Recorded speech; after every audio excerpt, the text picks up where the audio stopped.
মুহাম্মদুর রাসূলুল্লাহ সাল্লাল্লাহু আলাইহি ওয়াসাল্লাম সাহাবায়ে কেরামের সামনে আল্লাহর দয়া, আল্লাহর নিয়ামতের দাম কত বর্ণনা দিকে একটা ঘটনা বলেন। আগের জামানার উম্মতের মধ্যে একজন দরবেশ ছিলেন, যিনি বৈরাগ্য জীবন অবলম্বন করেছিলেন। বৈরাগ্য জীবন কাকে বলা হয়? লোকালয় ছেড়ে, বাজার ঘাট ছেড়ে, আত্মীয় স্বজন ছেড়ে একাকিত্ব জীবন অর্জন করার নাম বৈরাগ্য জীবন, বৈরাগী হয়ে যাওয়া। এটা আগের জামানার মানুষের জন্য বৈধ ছিল, বর্তমান জামানার উম্মতের জন্য বৈরাগী হওয়া জায়েজ নাই। দরবেশ একটা জায়গা খুঁজতে লাগলেন, সবকিছু ছেড়ে নির্ভেজাল ভাবে একা একা ইবাদত করবেন, যাতে ইবাদতে কোনো ডিস্টার্ব না হয়। জায়গা খুঁজতে খুঁজতে একটা জায়গা পেয়ে গেছেন, মরুভূমির মধ্যে একটা জায়গা, অথবা জঙ্গলের মাঝখানে জায়গা, বা নদীর চারপাশ, নদী ভেতরে জঙ্গল। এখানে গিয়ে ছোট্ট একটা ঘর বানাইলেন, একটা পানির নহর কাটলেন, আর একটা ফল গাছ রোপণ করলেন। দিন রাত 24 ঘন্টায় অল্প সময় ঘুমান, ঘুমে যাওয়ার আগে ফল গাছ থেকে একটা ফল ভক্ষণ করেন, পানির নহর থেকে এক পেয়ালা পানি পান করেন। এছাড়া সারা দিন রাত আর কিছু খান না, ঘুমান না, শুধু ইবাদত আর ইবাদত। এভাবে ইবাদত করতে করতে 500 বছর চলে গেল। কত বছর? 500 বছর পর দরবেশ আল্লাহর দরবারে দোয়া করে, আল্লাহ, বৃদ্ধ হয়ে গেলাম, এখন আর চলতে পারি না, হাঁটতে পারি না, দুর্বল হয়ে গেছি, কোন দিন মারা যাই জানা নাই। মারা যাওয়ার আগে আপনার দরবারে দুইটা ফরিয়াদ করে যাই, আল্লাহ। 1 নম্বর ফরিয়াদ, আমি যখন মারা যাব তখন যেন নামাজের সিজদার মধ্যে থাকি। কি দোয়া! কারণটা কি? আল্লাহর কাছে দুনিয়ায় সবচাইতে প্রিয় হইল সিজদা। প্রিয় কি? আল্লাহ রাসূল সাল্লাল্লাহু আলাইহি ওয়াসাল্লাম বলেছেন, সিজদা, যখন বান্দা সিজদার মধ্যে যায়, আল্লাহর এত কাছাকাছি হয়ে যায়। দুনিয়ায় এমন কোন আর পদ্ধতি নাই যেই পদ্ধতির মাধ্যমে এত কাছাকাছি হওয়া যায়। নামাজের সিজদার এত দাম। কি বলেন, সিজদা দেওয়া দরকার আছে না নাই? মাজারে, কবরে, পীরের পায়, নেতার পায়, কাকে দেব? জোরে, আরো জোরে। কেমনে? নামাজের মাধ্যমে। কিভাবে? নামাজের মাধ্যমে। মুসলমান ইমানদার পয়গম্বর আল্লাহর দরবারে দোয়া করতেছেন, আল্লাহ, মারা যাওয়ার আগে দুইটা ফরিয়াদ। 1 নম্বর ফরিয়াদ, আল্লাহ, যখন আমি মারা যাব তখন যেন নামাজের সিজদার মধ্যে থাকি। 2 নম্বর ফরিয়াদ, আমি মারা যাওয়ার পর দাফন কাফনের যেহেতু কেউ নেই, কেউ জানবেও না কোথায় মারা গেছি, অতএব কিয়ামত পর্যন্ত আমাকে সিজদা অবস্থায় রেখে দিয়ে। নবীজি বলেন, ওরে সাহাবায়ে কেরাম, আল্লাহ রাব্বুল আলামিন দরবেশের 2টা দোয়াই কবুল করেছেন। দরবেশ সিজদা অবস্থায় মারা গেছে, এখনো সিজদা অবস্থায় আছে, কিয়ামত পর্যন্ত সিজদা অবস্থায় থাকবে। তবে কোথায় আছে এই জানার আগ্রহ আল্লাহ মানুষের মন থেকে উঠিয়ে রেখেছেন। দরবেশ মারা যাওয়ার পর আল্লাহ রাব্বুল আলামিন দরবেশকে আল্লাহর সামনে দাঁড় করাইয়া আল্লাহ ঘোষণা দিয়ে দিলেন, দরবেশ যাও, যাও, আমি আল্লাহ আমার দয়া দিয়ে তোমাকে মাফ করে দিলাম। কিন্তু দরবেশের কথাটা পছন্দ হয় নাই। দরবেশ আল্লাহকে বলে ফেললো, আল্লাহ, যদি আপনার দয়া দিয়া মাফ পাইতে হয় তাহলে 500 বছর ইবাদত কেন করলাম, আত্মীয় স্বজন কেন ছাড়লাম, আরামায়েশ কেন ত্যাগ করলাম? আল্লাহ ফেরেশতাদের বললেন, ফেরেশতারা দরবেশের রূহ জাহান্নামের আগুনের তাপের পাশে নিয়ে দাঁড় করাও, জাহান্নামের তাপের মধ্যে ঢুকাইলো মানুষ পুড়ে ছাই হয়ে যাবে, তাপের কাছে দাঁড় করাও, জাহান্নামের আগুনের তাপের পাশে দাঁড় করানো হলো। সঙ্গে সঙ্গে কলিজা শুকায় গেছে, পানির পিপাসায় ছটফট করে শুরু করে দিছে দরবেশ। ডানে বামে সামনে পেছনে কোনো দিকে কোনো মানুষ নাই, পানির কোনো ব্যবস্থা নাই। এই কঠিন সময় হঠাৎ তাকায় দেখে একজন লোক হাতের মধ্যে একটা পেয়ালা নিয়ে দরবেশের দিকে আগাইতেছে। কাছাকাছি আসার পর লোকটা দাঁড়িয়ে গেল। দরবেশ বলে, ভাই তোমার পেয়ালার মধ্যে কি? বলে, ঠান্ডা পানি। এত গরম এত পিপাসার সময় যদি ঠান্ডা পানির সন্ধান পাওয়া যায় কতটা আশা জাগে। ভাই দাঁড়াইলা কেন? পানিটা নিয়ে আসো। আগন্তুক বলে, পানি তো দেওয়ার জন্য আসছি, তবে মাগনা দেব না, বিনিময় দিতে হবে। দরবেশ ডাক দিয়ে বলে, বিনিময় হিসেবে কি চাও? আগন্তুক বলে, 500 বছরের খালেস ইবাদত চাই। ইবাদত করছে কয় বছর? জোরে বলেন। কয় এক গ্লাস পানির জন্য, এক পেয়ালা পানির জন্য এত দিতে হবে? না, দিতাম না। না দিলে গেলাম। ভাই দাঁড়াও, দেও, ইবাদত নিয়ে যাও। দরবেশের হুঁশ নাই, আবার পানির পিপাসা লাগলে কি দিয়া পানি কিনবে? ইবাদত করছি তো 500 বছর। আল্লাহ রাব্বুল আলামিন দরবেশকে আবার আল্লাহর সামনে দাঁড় করাইয়া, হে দরবেশ, এক গ্লাস পানির জন্য 500 বছরের ইবাদত দিয়া দিলাম।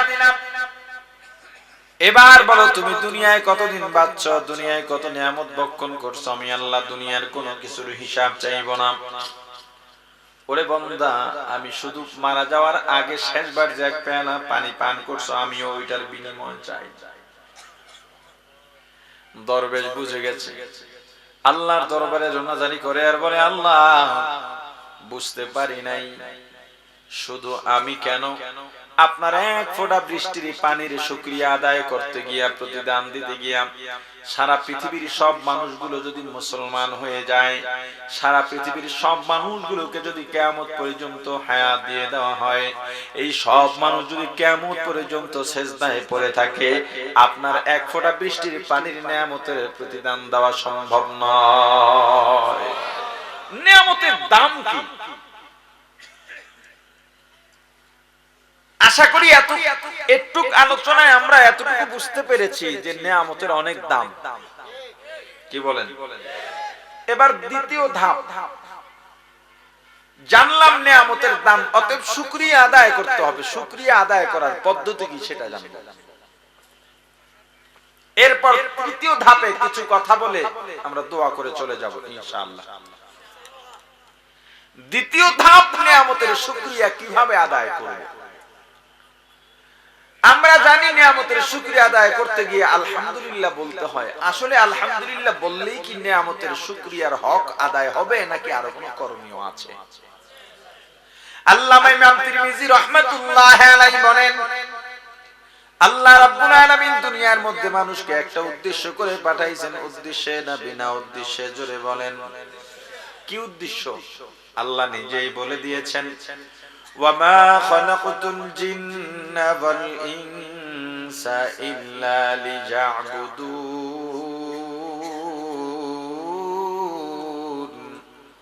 মা খালাকতুল জিন্না ওয়াল ইনসা বিখাজুজ ইবাদাতিন ইস্তামাকসুদ আজহা। আল্লাহ বলেন, বান্দা আমি আল্লাহ দুনিয়াতে মানুষ পাঠাইলাম, তোমাকে পাঠাইলাম, বানাইলাম একমাত্র আমি আল্লাহর গোলামি করার জন্য। বাদামওয়ালা ভাই দ্রুত বের হন, দ্রুত দ্রুত দ্রুত। এখনো বসে আছে যে, এই যে পেছনে বাদাম ঢুকছে, বাদাম বাদাম না চানাচুর?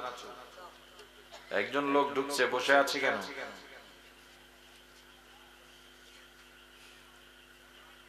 আরে হাসতেছে কেন বুঝলাম? পেছনে একটা লোক বসছে না বাদাম বা চানাচুর নিয়ে? এখন উঠায় দেন।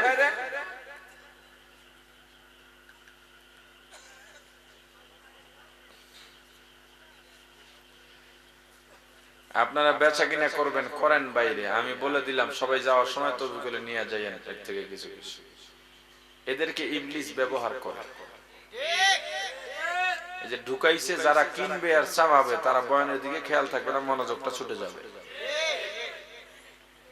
দাঁত বাড়ি করতে করতে যাইতেছে।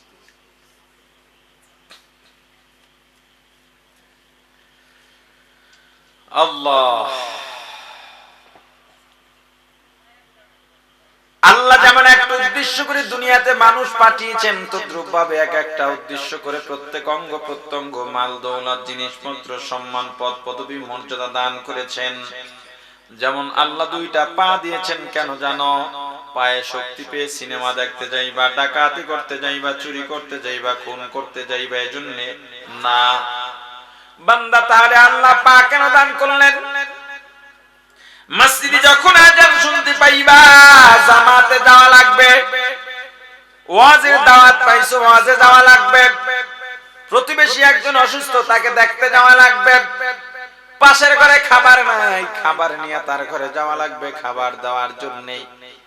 আল্লাহর উদ্দেশ্যকৃত কাজে যখন তোমার পা দুইটা ব্যবহার হবে, কেবল তখনই পায়ের নিয়ামতের শুকরিয়া আদায় হবে।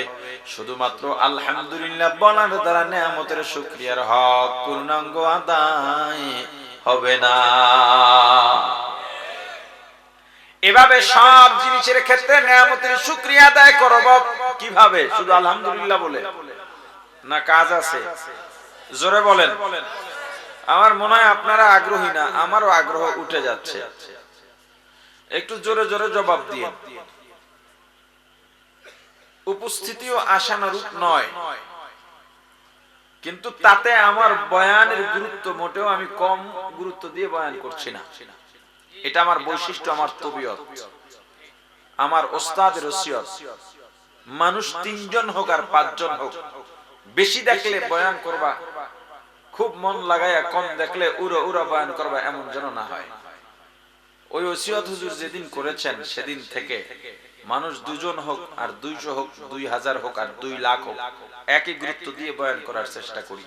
কিন্তু আপনাদের অবস্থায় মনে হয় কি কথা কয় না? চলবে, যারা নামাজ পড়ে না এরা হুজুর ফজর পর্যন্ত চলবে। কারণ এখানে একদল মানুষ আপনারা আছেন যারা আজকে ফজর পড়েন নেই, জোহরও পড়ে নেই, আসরও পড়ে নেই, মাগরিবও পড়ে নেই, মাশাআল্লাহ এশাও পড়ে নেই, সামনে ফজর পড়ারও নিয়ত নেই। আছে না নাই? আল্লাহ আজকে আমাদের সবাইকে এখান থেকে বুজুর্গ দিনদার বানায়া তারপর বিদায় দিক। আমিন বলেন নাই কারা? অনেকে আমিন বলে না। কেন বলে না জানেন? আমি ছাত্র সময় জুমা পড়াতাম এক মসজিদে, তো মোটামুটি অনেক দূর থেকে মানুষ চলে আসতো। তো আমার একটা বন্ধু ছিল, খুব কাছের বন্ধু, রাতের ঘুম ছাড়া আর ক্লাস ছাড়া সবসময় একসঙ্গে থাকতাম। ও 5 ওয়াক্ত নামাজ আমার পেছনে পড়তো, কিন্তু জুমা পড়তো। লোকজন এটা নিয়ে আমাকে খোটা দিত, হুজুর আপনার বন্ধুই আপনার পেছনে জুমা পড়ে না। আমারও এটা একটু গায়ে লাগছে। পরে জিজ্ঞেস করলাম, তুই আমার পিছনে জুমা পড়িস না কেন? তুই যে বয়ান করিস আমার ভয় লাগে। কিসের ভয়? কোন সময় জানি দাড়ি রেহাই আলাস, এই ডরে সে আমার পিছনে জুমা পড়ে না। অনেক মানুষকে দেখবেন যে বরুণার পিসা হুজুর আছে, চলো দোয়া নিজ করি। এখন না ভাই, এই 1 বছর সময় দেন, মানে বাপের সময় এনে দেবে। আমরা যখন আবার কথা বলি, হুজুর একটু ছাড় দেন, থাক একটু ছাড় দেন। যদি বলি ভাই নামাজ পড়ো না কেন, এক যুবক এটা করো না কেন, এই আমল নাই কেন, হুজুর একটু ছাড় দেন। যুবক বলাবা না, আমি ছাড় দেওয়ার কে রে? শরীয়ত আমার বাপের নাকি? এমন ভাবে বলে মনে হয় যেন তার হায়াত মওত সবকিছু তার হাতের মধ্যে, সে সবকিছু জানে। হুশ ফেরাও, কবে তোমার হুশ ফিরবে? মাথার ঘাম পায়ে ফেলে গায়ের রক্ত পানি বানিয়ে কামাই করলেন, চাকরি করলেন, ব্যাংকে চাকরি করলেন, সন্তানের জন্য বাড়ি করলেন ঢাকায়, নরসিংদীতে। বাবা মারা গেল, বাবাটার লাশটা পড়ে আছে, সন্তানদের খবর নাই। এলাকাবাসী চাঁদা তুলে বাড়িতে লাশ পাঠাবার ব্যবস্থা কেন করতে হয়? কি করেছেন দুনিয়ার জন্য? কার জন্য করেছেন? কিসের জন্য করেছেন? একবারও ভাবেন ভাই? এই চিন্তাটাও মাথায় নাই আপনার? কিসের মানুষ আপনি বলেন? এক নায়কের শ্বশুর মারা গেল, কিছুর অভাব নাই। যেই পিস্তল নিজেকে বাঁচাবার জন্য সঙ্গে রেখেছেন, সেই পিস্তল দিয়েই শেষ হয়ে গেছে। সবই তো আছে, স্ত্রী সন্তান টাকা পয়সা বাড়ি ঘর সবই আছে, এর মাঝেও জানি কি নাই, কি যেন নাই। হলো কি? কিসের মায়ায় পড়ে আছে? আমরা আজকে দিনদার হয়ে যাই, আমিন বলেন, আরো জোরে বলেন। তো আমার বয়ান সমান গুরুত্ব থাকবে। হোসাইন আহমদ মাদানী রাহিমাহুল্লাহ তাআলা, হুজুরের একটা অভ্যাস ছিল, হুজুর বয়ান করতেন একা এক স্টেজে, শুরু শেষ হুজুর একা লম্বা বয়ান করতেন। সেই দিন তো আর এখন নাই, এখন তো রং তামাশার দিন। আমি যদি বলি বেটা আমি বয়ান করবো, যেমনে বলবো ওইভাবে মাহফিল আয়োজন করবে নাকি কমিটি? তাদের নিয়ম মেনে আসতে হবে। যদিও আমি একটু আমার নিয়মই করাবার চেষ্টা করি, এই যে 10:30টার পরে বয়ান করি না রাত, এই ব্যাপারে আমি খুব বেশি কঠোর, সামনে আরো কঠোর হবে ইনশাআল্লাহ। তাতে যদি দাওয়াত নাও থাকে তবু আমি চেষ্টা করতেছি। আমি একা তো আর বিপ্লব ঘটাইতে পারবো না, আমি একটা চিন্তা আপনার মাথায় ঢুকিয়ে দিচ্ছি, আস্তে আস্তে মানুষ সেটা লালন করবে। এটাই নিয়ম, এটাই সিস্টেম। আমি চাচ্ছি এশার পরে আর কোনো বয়ান বাংলাদেশে না হোক। এশার পরে বয়ান কেন, কোনো মাইক টেকার না বাজুক, গান টান তো দূরের কথা, ওয়াজের মাইক না বাজুক, এশার পরে আর বাজবে না। এই জন্য কেউ প্রোগ্রাম চাইলেই প্রথমে বলি দিনে করো। আপনি চিন্তা করতে পারেন কতটা লম্বা টাইম যাচ্ছে। একজন আলেম থাকবে, দিনের বয়ান করবে, ব্যাস। এতজনের আলোচনা শুনে কয়জনটা মনে রাখবার, কয়টা আমল করবে? এটা খারাপ না, ভালো। যেহেতু ফায়দা হচ্ছে না, দরকার নাই। অল্প সময় ধরে বয়ান হবে, জোহরের পর শুরু হবে, আসরের মধ্যে শেষ। আর এক জায়গায় মাগরিব, আসরের পর শুরু হবে, মাগরিবের শেষ। আর এক জায়গায় মাগরিবের পর শুরু হবে, এশার শেষ। এশার পরে কোনো বয়ান হবে না। তো মাদানী রহমাতুল্লাহ আলাইহি এরকম বয়ান করলেন 3 ঘন্টা। বয়ান করে নামতেছেন, এমন সময় 4 জন লোক আসছে 40 মাইল দূর থেকে। হুজুর, আপনার এলাকার ব্যবসায়ীরা আমাদের এলাকায় গেছিল, তখন শুনছি এখানে আপনি বয়ান করবেন আজকে। আমরা আসতে আসতে আপনার বয়ান শেষ হয়ে গেল, এত কষ্ট করে এলাম। হুজুর বলেন রুমে চলেন। রুমে গিয়া ময়দানে যে 3 ঘন্টা বয়ান করছেন, ওই 4 জনের বসাইয়া ওই কথাগুলোই 3 ঘন্টা সমান গুরুত্ব দিয়ে শুনাইছেন। এই কারগুজারি যেদিন শুনছি, ওদিন থেকে আরো সোজা হয়ে গেছি। এখন আমি যতই গুরুত্ব দিই, আপনার দিলের কান যদি খোলা না থাকে, আপনি যদি মনে করেন দুইটা কৌতুক এখনো বলে না, কোন সময় বলবে। কারণ এই পবিত্র মঞ্চ তো এখন অপবিত্র হচ্ছে কৌতুক, নাচ গান আর নাটক দিয়া। এই ঠিকটা আপনারা ভালো পারেন। এই দেশে ল্যাংরা, খুরা, কানা, হ্যাঁ, লেডিস জন্ডিস হয়ে গেছে, এডি বক্তা 12 ইঞ্চি 13 ইঞ্চি 14 ইঞ্চি, এই তামাশা চলতেছে। আপনি ইউটিউবে সার্চ দেবেন হাসির ওয়াজ, মানে কি শিরোনাম, হাসির ওয়াজ দিলে সিরিয়াল বেদে ওয়াজ আসে। ওয়াজের সাথে হাসি কি যায়? কথা বলেন। মা ছেলের প্রেম শব্দটা কি যায়? কথা বলেন। হাসির ওয়াজও তো ওরকম একটা, এটা ঠাট্টা মশকরা করা। আবার সেরা হাসির ওয়াজ, বক্তায় কায়দা কানুন করিয়াই বলে যাতে মানুষ হাসে। বাপসাব এরকম দেয়। এদের অবস্থা কি হবে কিয়ামতের ময়দানে? আর আপনারাও যারা এগুলো চান, কি অবস্থা? এখানে বসে গান বলে বক্তা। আগের দিনে ওয়াইজ ছিল, এখনের দিনে সব বক্তা। ওই হুজুররা বুঝবেন যে দুইটা কেন বললাম। আগের দিনে ছিল ওয়াইজ, এখন হয়ে গেছে সব বক্তা। আগের দিনে ছিল ওয়াজ, এখন হয়ে গেছে মাহফিল।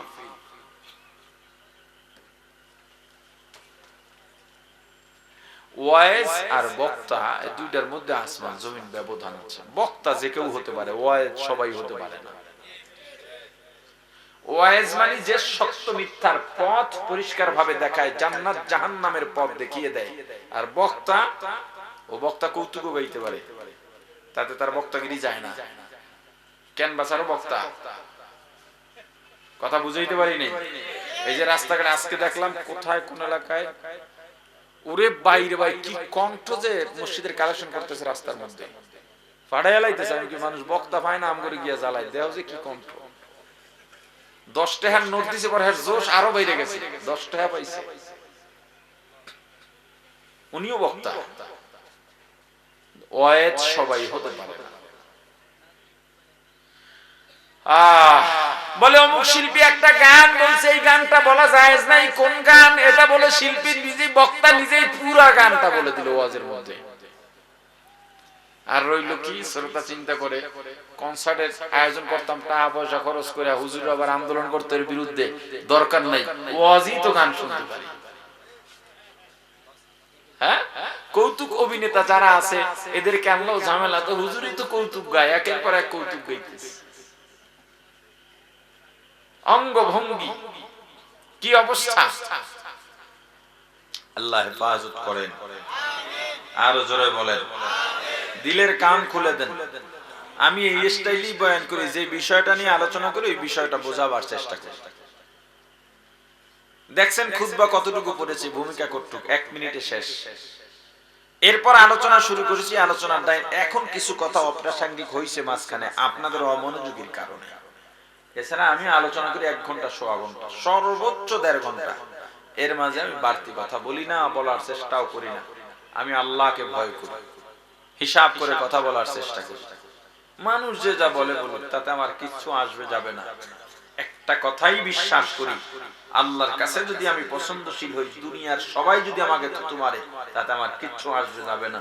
আর দুনিয়ার সবাই আমাকে ফুলের মালা পরাবে, আসমান উঠিয়ে ফেলবে প্রশংসা করতে করতে, আল্লাহর কাছে যদি আমি পছন্দনীয় না হই, এই দুনিয়ার ফুলের মালা দিয়ে কিচ্ছু হবে না। দেখেন না, মারা যাওয়ার পর কবরে গিয়ে ফুল দেয়, এদেশের রাজনীতি। আবার যখন নির্বাচনে দাঁড়ায়, শাহজালাল বাজারে যায়, সেখানে গিয়া ফুল দিয়া দোয়া করে, সেখান থেকে দোয়া করে নির্বাচনী প্রচারণা শুরু করে। আর এখন তো সিনেমা দোয়া মিলাদ দিয়া শুরু হয়, মাশাআল্লাহ। ও মাই গড, সিনেমার আগে উদ্বোধন হবে, মিলাদ পড়তেছে। ওরে বাবা,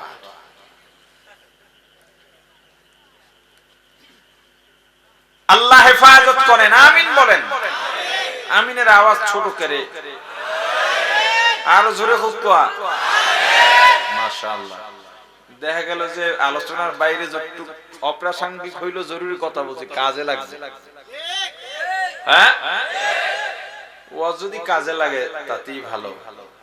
এই যে আমরা কত ভাগ্যবান, এই অঞ্চলে আজকে অন্তত আশেপাশের মধ্যে এই জায়গায় সবচেয়ে বেশি রহমত নাজিল হইতেছে। আমরা বসে আছি, আমরা গুনাহ মুক্ত, গুনাহ হচ্ছে না এখন। এই মুহূর্তে গুনাহ হচ্ছে না একজন ব্যক্তি ছাড়া, যার দাড়ি নাই, দাড়ি কামানো বা 1 মুষ্টির কম ছাটা, তারা ছাড়া কারো গুনাহ হচ্ছে না। তাদের গুনাহ লেখা হচ্ছে। মানুষ ঘুমায় থাকলে গুনাহ লেখা হয় না, কিন্তু তাদের গুনাহ লিখতে থাকে। নামাজের মধ্যে গুনাহ হয় না, কিন্তু তাদের গুনাহ স্টার্ট।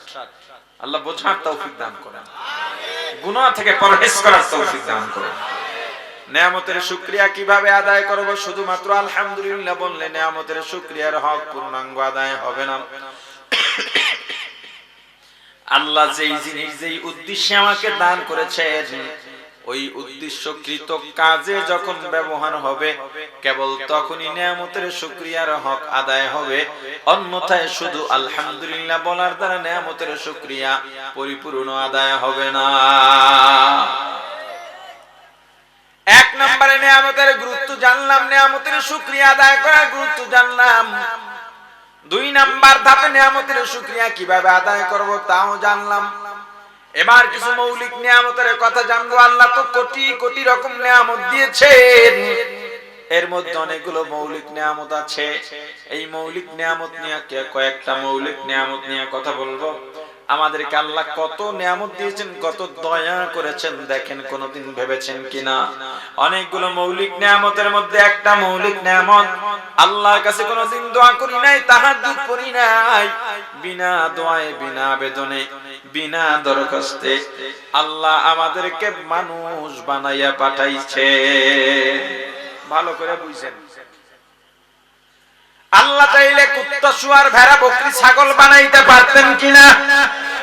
ওরে মুসলমান, আল্লাহ যদি আমাদেরকে কুকুর বানাইয়া পাঠাইতেন, এই মানুষের বাড়ি পাহারা দিতাম সারা রাত, আমি তেমন খাবারও পাইতাম না। পৃথিবীতে সবচেয়ে ক্ষুধার্ত প্রাণীর নাম হলো কুকুর।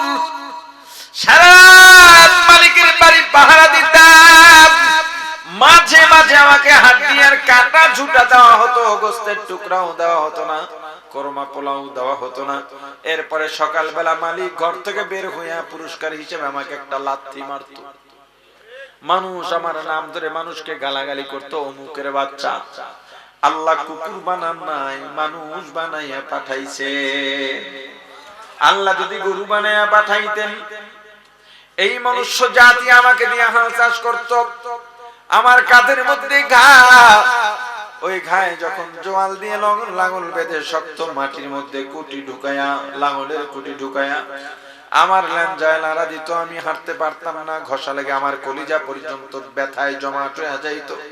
আমি যদি দাঁড়ায় যাইতাম, মালিক আমার পিঠের উপরে চাবুক মারতো, পিঠের চামড়া তুলে নিত। আমাকে কোরমা পোলার ভাগ দিত না। যেখানে আমি ঘুমাইতাম, প্রসাব পায়খানা করতাম, ওখানে আমি ঘুমাইতাম। এই মানুষগুলো আমাকে দিয়ে হাল চাষ করে সেই ধান চাল বিক্রি করে খাট পালঙ্গে কত মজা করে ঘুমাইতো। আল্লাহ গরু বানান নাই, গরু বানান নাই, গরু বানান নাই, মানুষ বানাইছেন। শুধু কি মানুষ বানাইছেন, এত সুন্দর করে আল্লাহ বানাইলেন। ও মুসলমান ইমানদার, আল্লাহ রাব্বুল আলামিন এক আয়াতের মধ্যে বলেন, কাইফা তাকফুরুনা বিল্লাহ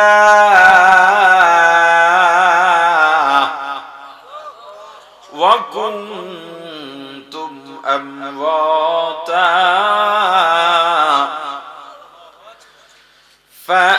فأحياكم ثم يميتكم ثم يحييكم ثم يميتكم ثم يحييكم ثم إليه ترجعون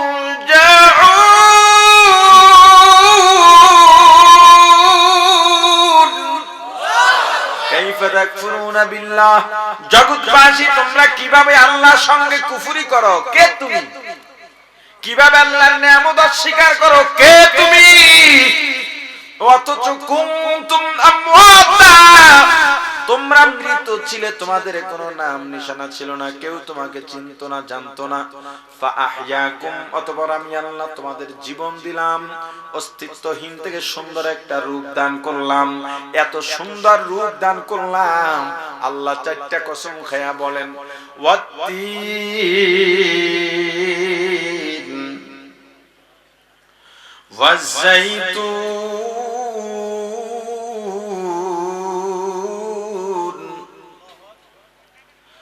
ওয়া তুরি সিনিন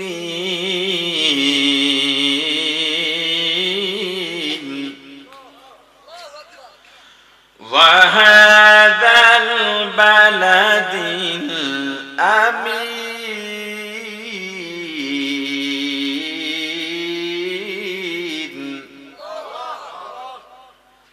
لقد خلقنا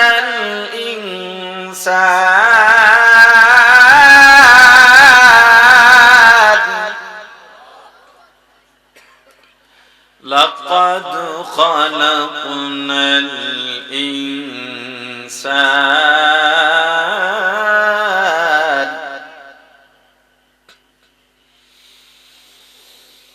والتين والزيتون وطور سينين وهذا البلد الأمين لقد خلقنا الإنسان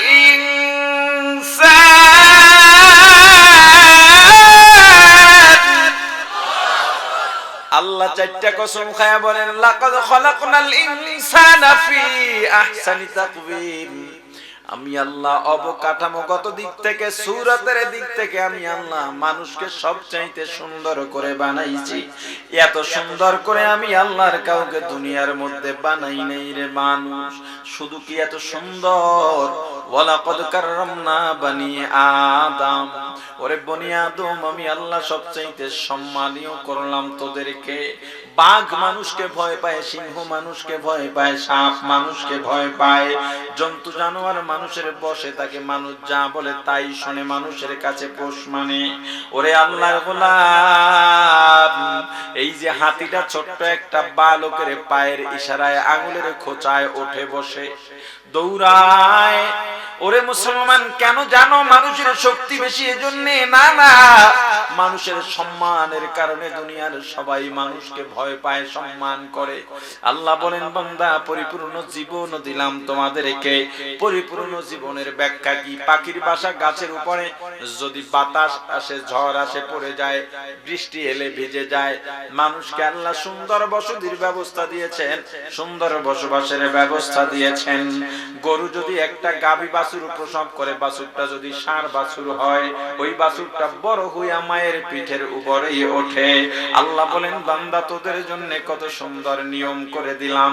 তুই যদি কোনো মেয়েকে বিয়ে করে ঘরের মধ্যে আনিস, আমি আল্লাহ তোর বউয়ের জন্য সারা পৃথিবীর সব পুরুষগুলোকে হারাম বানিয়ে দিই। ওরে মুসলমান ইমানদার, আমি আল্লাহ তোদের জবানের মধ্যে কত সুন্দর ভাষা দিয়েছি।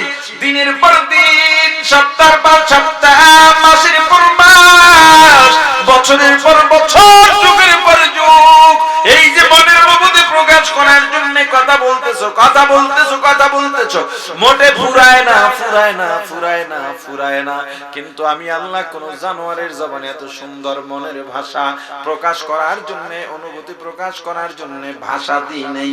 দুইটা গরুকে দাঁড়ায়া দাঁড়ায়া ঘন্টার পর ঘন্টা কথা বলতে দেখবেন না, দুইটা পাখিকে ঘন্টার পর ঘন্টা কথা বলতে দেখবেন না, দুইটা কুকুরকে ঘন্টার পর ঘন্টা কথা বলতে দেখবেন না। আল্লাহ বলেন ওরে বান্দা, এত সুন্দর করে বানাইলাম, এত আদর করলাম, এত মায়া করলাম, ও বান্দা এত কিছু করার পরেও সুম্মা রাদাদনাহু আসফালা সাফিলিন, বান্দা নিজের কর্মের কারণে নিজের ধ্বংস ডেকে আনে, কর্মের কারণে পতনের অতল গহ্বরে নিমজ্জিত হয়।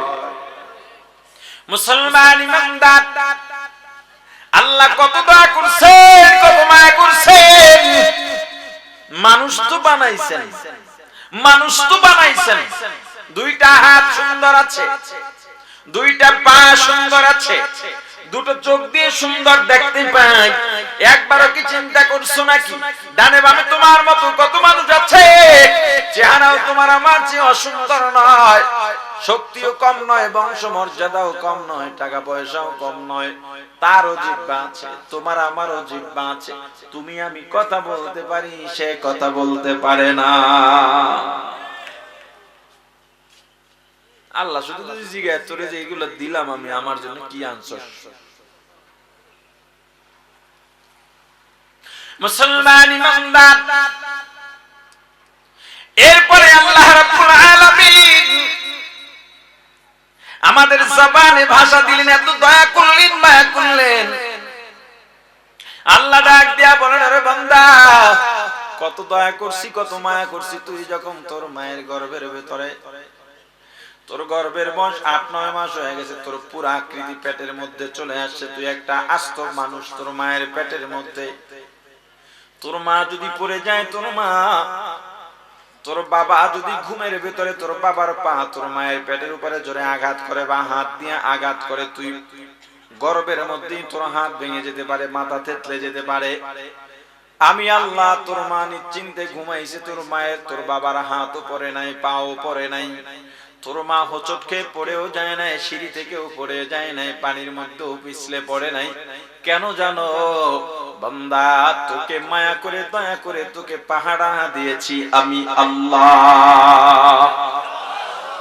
বান্দা একবার চিন্তা করছো, নিজেই ছোট্ট একটা সূরত দিয়া দুনিয়ার মধ্যে আসছো, কোনদিন কোন দ্বারা সম্ভব নাকি? জীবনেও সম্ভব না। আমি আল্লাহ তোকে দয়া করছি, মায়া করছি রে বান্দা। আমার মায়ার কারণে, আমার দয়ার কারণে তুই দুনিয়াতে আসছিস। ওরে বান্দা, তুই যখন দুনিয়াতে আসলি, দুনিয়ায় তোর মা তোকে প্রসব করলো, তোর মারা যাওয়ার কথা, কিন্তু মারা যাস না রে বান্দা। কারণ কি জানো? চিকিৎসা বিজ্ঞানীরা বলেন একটা মানুষ যন্ত্রণা সহ্য করতে পারে 42 থেকে 43 ডিগ্রি পর্যন্ত, এর থেকে বেশি পারে না। এর থেকে বেশি যন্ত্রণা হলে মানুষটা মারা যায়, হার্ট ফেল করে ফেলে। কিন্তু একজন মা যখন সন্তান প্রসব করে, ওই মায়ের যন্ত্রণার ডিগ্রি থাকে 52 থেকে 54। এরপরে মা কেন মারা যায় না? বিজ্ঞানীরা অবাক, চিকিৎসা বিজ্ঞানীরা অবাক। আল্লাহ বলে, রে দুনিয়ার মানুষ, তোদের মাথায় সবকিছু ধরবে না। বান্দা, আমি আল্লাহ তোকে বাঁচায় রাখছি, তোর মাকে বাঁচায় রাখছি তোর জন্য, তোর খেদমতের জন্য। কারণ তোর মা তোকে যেভাবে লালন পালন করতে পারবে, যে আদর দিতে পারবে, এই রকম আর কেউ পারবে না। এই জন্য আমি আল্লাহ তোর মাকে বাঁচায় রাখলাম। ওরে বান্দা, তুই ছোট্ট শিশু, কান্না ছাড়া কোনো ভাষা নাই। ক্ষুধা লাগলেও কাঁদো, মশায় কামড়াইলেও কাঁদো, ব্যথা পাইলেও কাঁদো। কখন কিসের জন্য কাঁদো তোর ভাই বলতে পারে না, বোন বলতে পারে না, খালা বলতে পারে না, ফুফু বলতে পারে না, মামা বলতে পারে না, চাচা বলতে পারে না, এমনকি তোর বাবাও বলতে পারে না। কিন্তু কখন কিসের জন্য কাঁদো তোর মা বলে দিতে পারে। এটা তোর মায়ের কারামতি নয়। বান্দা, তোকে দয়া করে, মায়া করে আমি আল্লাহ তোর মায়ের ভিতরে একটা সেন্সর লাগাই দিছি, সেন্সর। কারণ যদি তোর মা কিসের জন্য কাঁদো এটা না জানতে পারে, তাহলে তো তুই মারাই যাবি। ক্ষুধার জন্য কাঁদলে তোর মা জানবে না কেন কাঁদিস। আমি আল্লাহ এমন একটা সেন্সর লাগাই দিলাম, তুই যখন আওয়াজ করো, কান্না শুরু করো, তোর মায়ের সেন্সরে ধরা পড়ে যায় এখন কেন কাঁদিস। যাদের সন্তান আছে আমার সঙ্গে মিলে নেন। আপনার ছোট্ট সন্তান গভীর রাতে ঘুম ভেঙে গেছে, চিৎকার দিয়া কাঁদে, আপনার বিবি ঘুমাইতেছে। আপনি বিবিকে ধাক্কা দিয়া বললেন, সন্তানকে দুধ পান করা, একটু খাবার দাও, তাহলে তো কান্না বন্ধ হয়ে যায়। সন্তানের মা জবাব দিয়া বলে, বেয়াদবি, যদি ক্ষমা করেন, আমি অল্প আগে ঘুমাইছি। ও এখন খাবারের জন্য কাঁদে না, তাহলে কেন কাঁদে? বেয়াদবি যদি না নেন, একটু ফ্যানটা ছেড়ে দেন। ফ্যানটা যখন ছেড়ে দেয়, ছেলের কান্না বন্ধ। মায়ের পেছনে মেয়েটা হামাগুড়ি খায় আর কাঁদে, আপনি ডাক দিয়া বললেন, একটু রে ধরো, ওকে একটু দুধ দাও, ওকে একটু খাবার দাও, দেখো কেমনে কান্নাকাটি করতেছে। মা জবাব দিয়া বলো, এখন খাবারের জন্য কাঁদে না, আমার বউ কাজ পড়ে আছে, পারলে আপনি একটু ধরেন। কয়, আমি ধরলে ঠান্ডা হবে নাকি? কয়, ও এখন কোলে উঠতে চায়, ওর পেটে কোনো ক্ষুধা নাই। যখনই বাবা কোলে নেয়, মেয়ের কান্না বন্ধ। কাদেরে কুদু রত্তুদারি বরকামাল, আনতা রব্বি আনতা হাসবি জুল জালাল, তুহি কাদের জলিলুল্লাহ জাহাদার, বহরহালে তুহি মেরা নিগাহদার। ওরে মুসলমান ইমানদার, আল্লাহ বলেন, বান্দা, এরপরে আমি হাড্ডি শক্ত বানাইলাম, আস্তে আস্তে আস্তে আস্তে যৌবন দিলাম। যৌবনটা পাইয়াই বলো, তুই আর আল্লাহকে চিনিস না। নাম নিশানাম নাহি ছিল,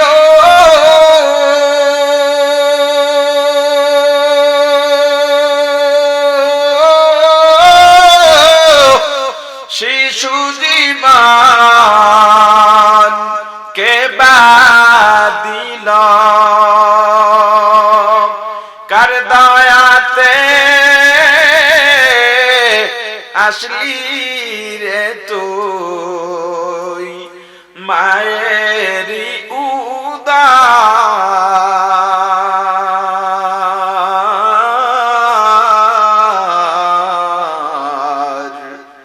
না মানলি ফারমান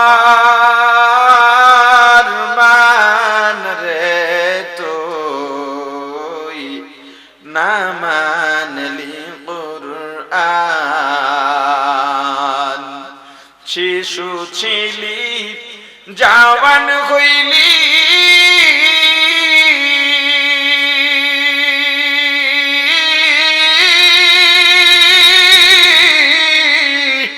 নানা ভাবে স্বাদ মিটাইলি, আল্লাহ রাসূল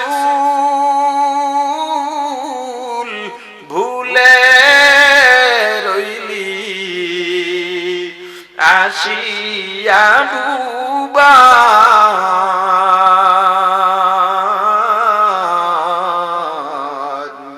না মানলি ফার মান রে তুই না মানলি কুরআন যতই কর বাহাদুরি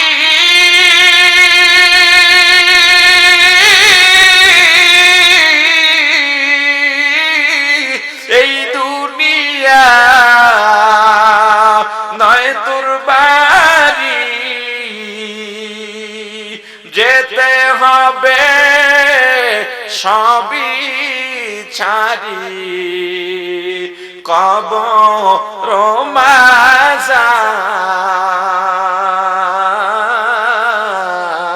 মাজার না মানলি ফার মান রে তুই না মানলি কুরআন তওবা কর আল্লাহর কাছে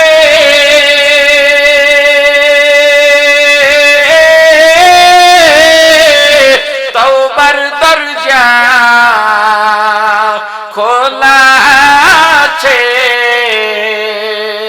তো ক্ষমা করলে করতে পারেন দয়া করলে করতে পারেন তিনি যে রহমান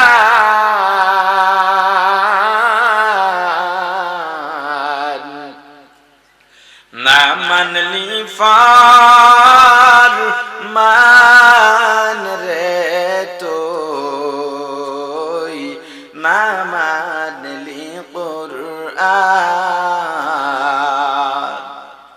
ওরে মুসলমান ইমানদার আল্লাহর গোলাম আল্লাহ ডেকে বলেন বান্দা এত দয়া করলাম এত মায়া করলাম আমি আল্লাহ দুনিয়ায় 10 পদের খাবার দরকার কোটি রকম খাবার দিয়া দিলাম ওরে বান্দা তোর একটুখানি অক্সিজেনের দরকার আমি আল্লাহ আসমান জমিনের মাঝখানের জায়গাটা অক্সিজেন দিয়ে ভরে দিয়েছি বান্দা তোর যেখানে যা দরকার পর্যাপ্ত আমি আল্লাহ দিলাম তুই সারা দিন কাজ করিস ক্লান্ত হয়ে যাস আমি আল্লাহ রাত্র দিলাম বিশ্রামের জন্য অথচ আমি আল্লাহ লা তাখুযুহু সিনাতুন ওয়ালা নাওম আমি আল্লাহকে ঘুমেও ধরতে পারে না তন্দ্রায় ধরতে পারে না রে বান্দা ওরে বান্দা আমি যদি ঘুমায় যাই তুই যদি রাতে উঠে আমি আল্লাহকে আল্লাহ বলে ডাক দাস আমি আল্লাহ যদি ঘুমায় যাই তোর ডাকে কে সাড়া দেবে বল বান্দারে তোকে এত দয়া করছি এত মায়া করছি তোকে এত সুন্দর করে কেন বানাইছি জানা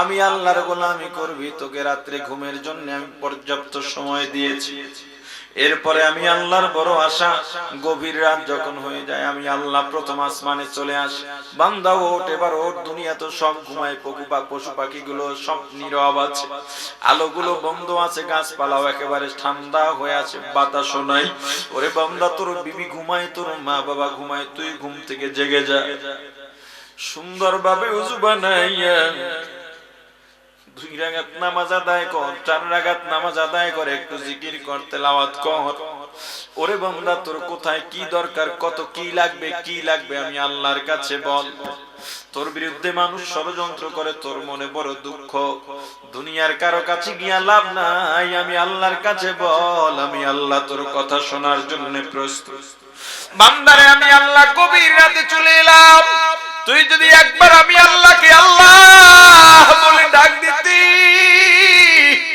আমি আল্লাহ 10 বার মতান্তরে 100 বার জবাব দিয়া দিতাম ওরে বান্দা জবানটা দিছি আমি আল্লাহ কত বড় নিয়ামত তোর পাশের মানুষটা কথা বলতে পারে না, তুই কথা বলতে পারিস নি বান্দা, এই জবান দিয়া কেন গীবত করিস, কেন মিথ্যা বলিস?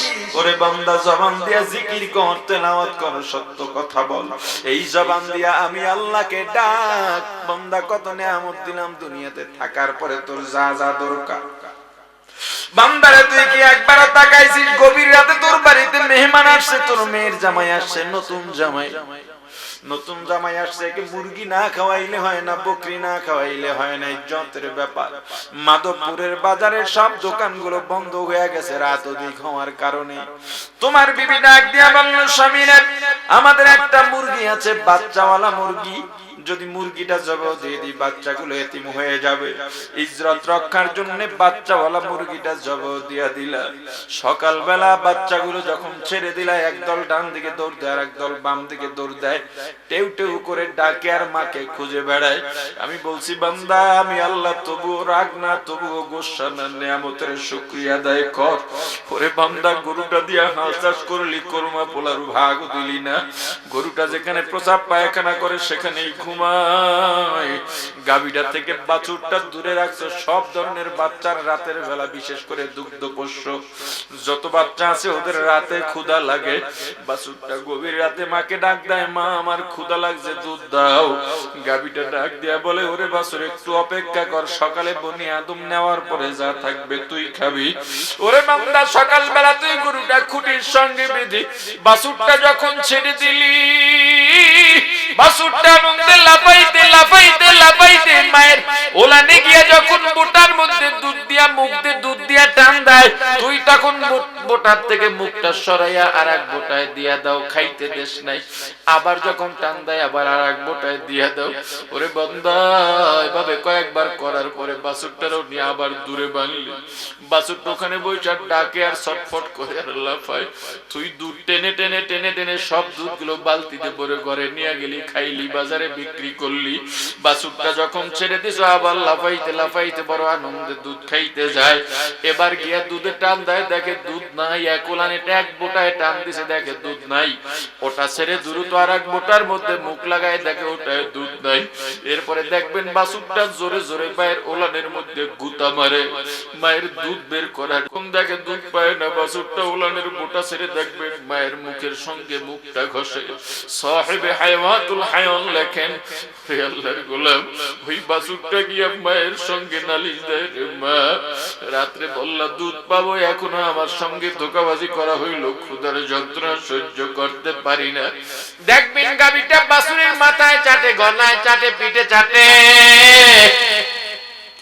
সাহেবে হায়াতুল হায়ান বলেন, ওই গাভীটা মাক বাছুরটাকে সান্ত্বনা দিয়া বলে, রে বাছুর গোসা করা যাবে না। আল্লাহ বানাইছেন বনি আদমের খেদমতের জন্য। দুনিয়ায় যত কিছু আল্লাহ বানাইছেন সবই মানুষের খেদমত করার জন্য। আমার এই মালিক আমাকে জমিনের মধ্যে নিয়ে আমার কাদের মধ্যে জোয়াল দিয়া লাঙল বেঁধে শক্ত কুটিটা শক্ত মাটির মধ্যে ঢুকাইয়া আমার লেঞ্জায় ধরা দিছে। যখন আমি টান দিলাম শীতের দিন, আমার ঘায়ে আঘাত লেগে আমার কলিজা পর্যন্ত ব্যথা হয়ে গেল। আমি ব্যথায় হাঁটতে পারি না। যখন দাঁড়াইছি চাবুক মেরে পিঠের চামড়া উঠাইয়া দিছে। আমি বাধ্য হইয়া মাইরের ভয় ব্যথা নিয়ে পুরা জমিনটাকে চাষ করলাম। যখন 10টা-11টা বাজলো, মালিক আমাদেরকে ওই মাঠের মধ্যে দাঁড় করাইয়া খানা খাইছে, আমাদের খানা দেয় নাই। ওরে বাছুর কি মনে করছো আমি তো একটা গুতা দিয়া মালিক কই জায়গায় শেষ করে ফলাইতে পারতাম, কিন্তু আমার আল্লাহ আমাদেরকে বলে দিয়েছেন তোদেরকে বনি আদমের খেদমতের জন্য বানাইছি। ওরে বান্দা তোকে আমি এত নিয়ামত দান করছি রে বান্দা, এরপরে নিয়ামতের শুকরিয়া আদায় করলি না।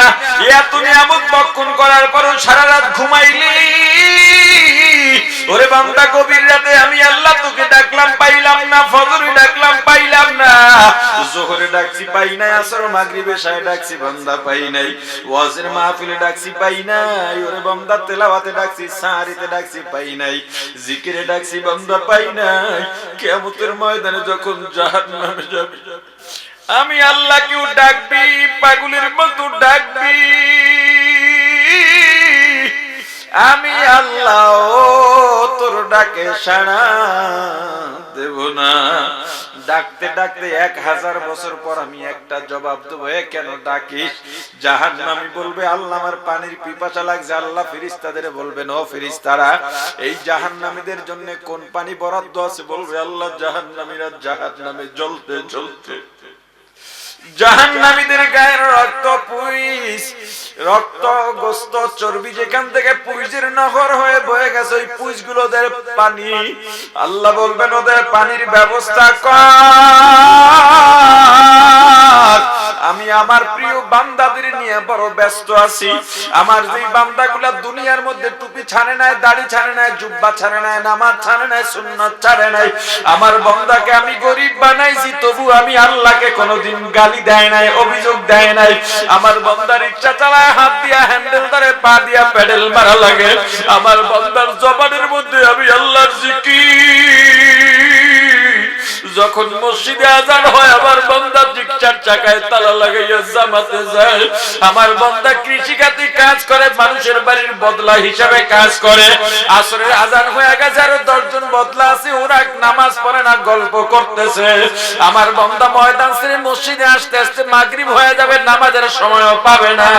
আমার বান্দা কোমরের গামছাটা খুলে জমিনের আইলের উপরে গামছা বিছাইয়া নামাজ পড়ে আমি আল্লাহর দরবারে চোখের পানি ছেড়ে কেঁদেছে।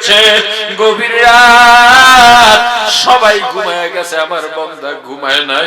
ওরা আমাকে দেখে নাই, জান্নাত দেখে নাই, জাহান্নাম দেখে নাই, তবু আমি আল্লাহকে ডাকতে পারলেই ওদের মজা লাগতো। পুলিশের চাকরিতে গেছে, দাড়ি রাখলে চাকরি দেবে না, চাকরি ছেড়ে দিয়েছে। গার্মেন্টসে চাকরি করে, নামাজ পড়তে সময় লাগছে, কাজে একটু ডিস্টার্ব, বলছে তুমি আর নামাজ পড়তে পারবে না। আমার বান্দা চাকরিটাই ছেড়ে দিয়েছে, তবুও নামাজ ছাড়ে নাই। বউ বলছে তুমি দাড়ি রাখলে আমি থাকবো না, আমার বান্দা বউ ছাড়ছে, তবুও দাড়ি ছাড়ে নাই। ওই বান্দাদের নিয়ে আমি বড় ব্যস্ত আছি, ওদের সঙ্গে আমার ওয়াদা দেওয়া, জান্নাতে ওদের সঙ্গে আমি দেখা করব, সাক্ষাৎ করব। জান্নাতের সবচেয়ে বড় আকর্ষণ হবে আল্লাহকে সরাসরি দেখা। এর চাইতে বড় মজার আর কিচ্ছু নাই। জাহান্নামের ফেরেশতা একটা পেয়ালার মধ্যে জাহান্নামের পুইজগুলা উত্তপ্ত গরম বানাইয়া